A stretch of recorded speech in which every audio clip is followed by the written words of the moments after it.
Bonjour, je vais vous présenter la cellule. Donc ici, je vous présente une cellule eucaryote, une cellule animale. Et à la fin de cette capsule, vous devez reconnaître les différentes organites et structures cellulaires. Alors je vais vous donner uniquement les principales fonctions de ces différents organites. Et on va commencer par les membranes.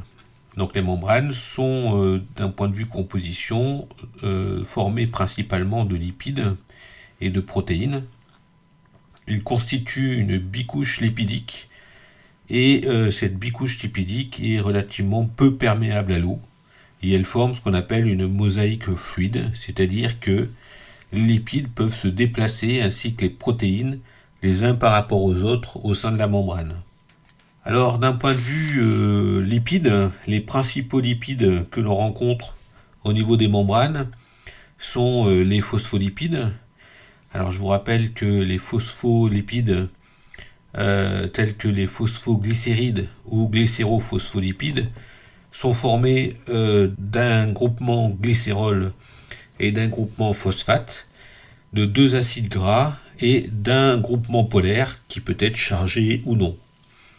Alors je vous rappelle que parmi les groupements polaires, vous pouvez avoir l'inositol, la sérine, la choline, l'éthanolamine, ce qui donnerait respectivement la phosphatidyl'inositol, la phosphatidylsérine, la phosphatidylcholine et la phosphatidylethanolamine.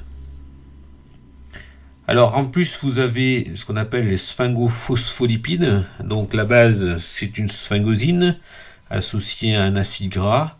Et ensuite soit vous avez un phosphate avec une tête polaire qui peut être par exemple la choline pour former la sphingomyéline, ou qui peut être un ou plusieurs sucres pour former des glycosphingolipides comme les gangliosides ou les cérébrosides. Ensuite, dans la membrane plasmique, on peut rencontrer également d'autres molécules telles que le cholestérol qui est plus ou moins abondant dans les cellules animales. Alors parlons maintenant un petit peu du cytosol. Alors le cytosol est la partie soluble du cytoplasme, donc il exclut tout ce qui est organelle. Il représente 70% du volume de la cellule. Il est formé d'eau, de molécules solubles, de filaments du cytosquelette et quelques petites structures telles que les ribosomes et les protéasomes. Alors le cytosol est le siège des voies métaboliques et c'est le lieu de la synthèse des protéines qui sont non destinées aux membranes et non sécrétées. Alors la structure numéro 3 correspond au réticulum endoplasmique rugueux. Alors le réticulum endoplasmique est un réseau de sacs qu'on appelle des citernes et de tubules qui est en continuité avec l'enveloppe nucléaire. Alors on distingue effectivement le réticulum endoplasmique rugueux du réticulum endoplasmique lisse. Alors le réticulum endoplasmique rugueux est en fait recouvert de ribosomes. Il y a fixation de ribosomes à sa surface et donc ce réticulum est responsable de la synthèse des protéines membranaires et des protéines qui seront sécrétées. Le réticulum endoplasmique lisse, lui, en fait, est de même constitution que le réticulum endoplasmique rugueux, sauf qu'il n'est pas recouvert de ribosomes et il est impliqué dans la synthèse des lipides et notamment dans la synthèse des hormones stéroïdiennes. Alors du coup, le réticulum endoplasmique rugueux, on va plutôt le rencontrer dans des cellules qui sont spécialisées dans la synthèse abondante de protéines, comme les cellules pancréatiques ou les plasmocytes, par exemple, pour les anticorps. Et le réticulum endoplasmique lisse sera abondant dans des cellules qui seront impliquées dans la synthèse de lipides ou d'hormones, telles que les cellules de Leydig qui sont impliquées dans la synthèse des hormones stéroïdes, par exemple, mais c'est également le cas des hépatocytes. Alors la structure numéro 5 correspond à l'appareil de Golgi.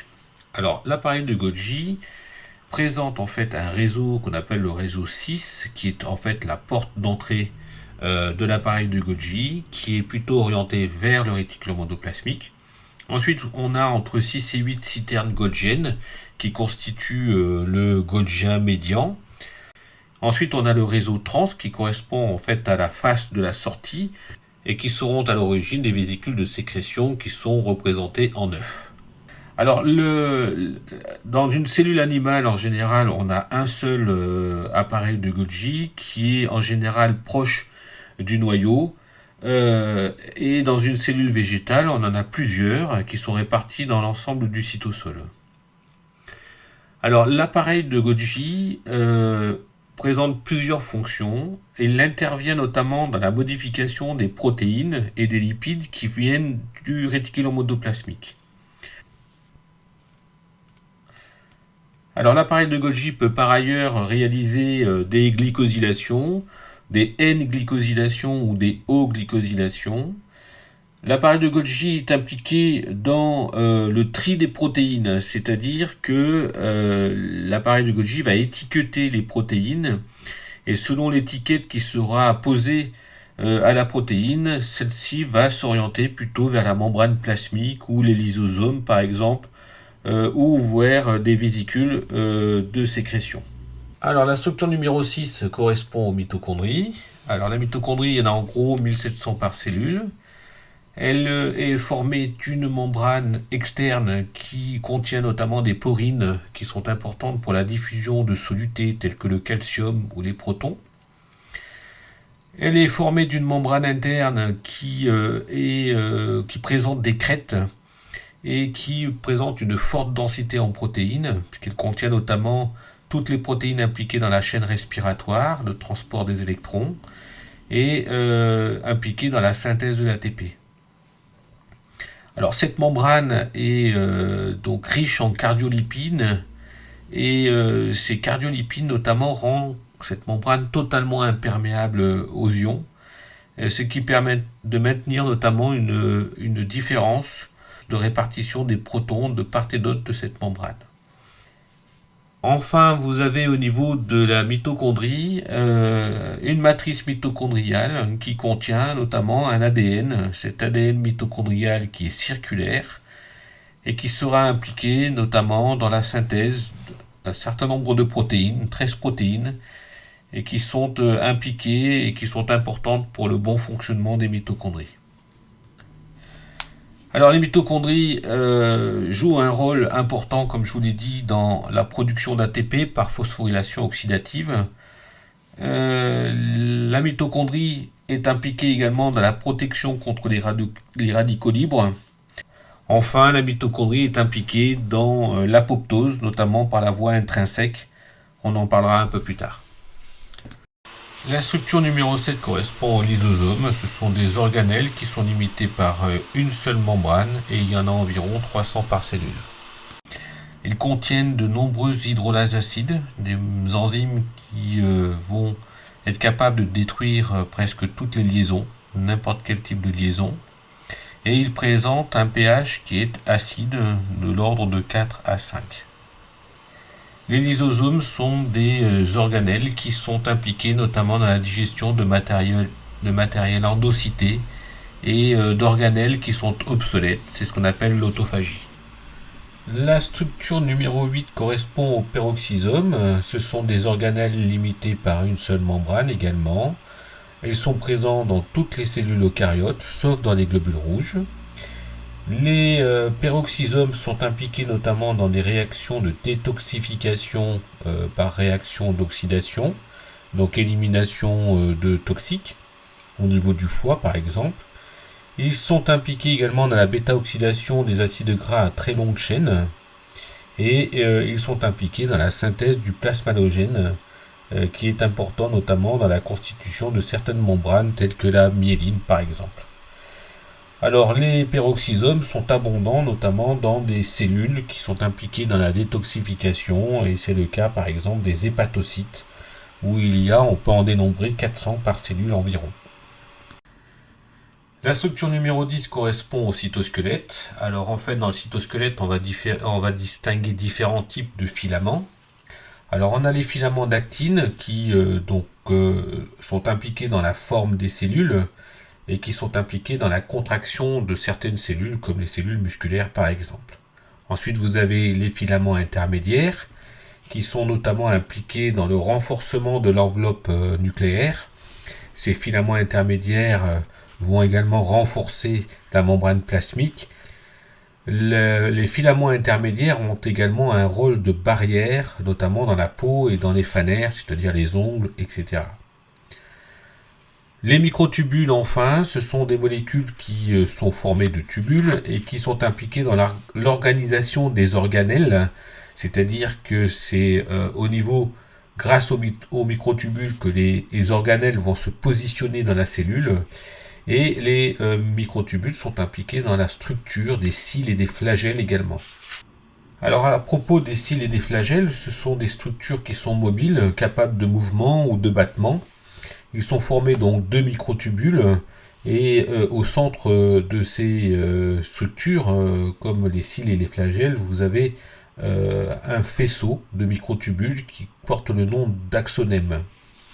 Alors en fait, il existe des cils primaires qui sont immobiles et il existe également des cils qui sont mobiles, mais ça on verra un peu plus tard.